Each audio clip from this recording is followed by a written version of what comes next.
త్రిమూర్తులలో ఒకరైన మహాశివుడు లింగ రూపంలో ఉద్భవించిన పర్వదినం మహాశివరాత్రి.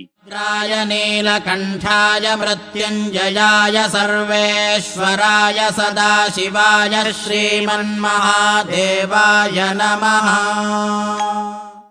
ఈ రోజు శివుడి అనుగ్రహం కోసం భక్తులు ఉపవాసాలు, రుద్రాభిషేకాలు, జాగరణలు చేస్తారు. శివనామస్మరణతో నలుదిక్కులు మారుమోగుతాయి. శివరాత్రి జరుపుకోవడం వెనక 2 కథలు బాగా ప్రాచుర్యంలో ఉన్నాయి. అందులో మొదటిది క్షీరసాగర మథనానికి సంబంధించినది. పురాణ కాలంలో దేవతలు, అసురులు కలిసి అమృతం కోసం క్షీరసాగర మథనం జరిపారు. ఆ క్రమంలో ముందు బయటకు వచ్చిన గరళాన్ని శివుడు మింగేస్తాడు.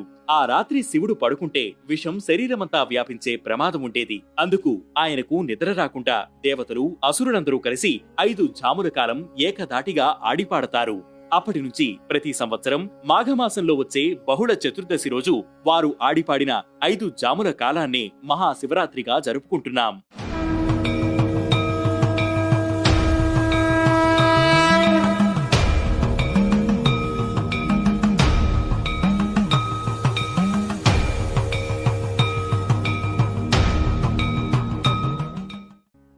ఈ రోజు ఉపవాసం, జాగరణతో భక్తులు శివారాధన చేస్తారు.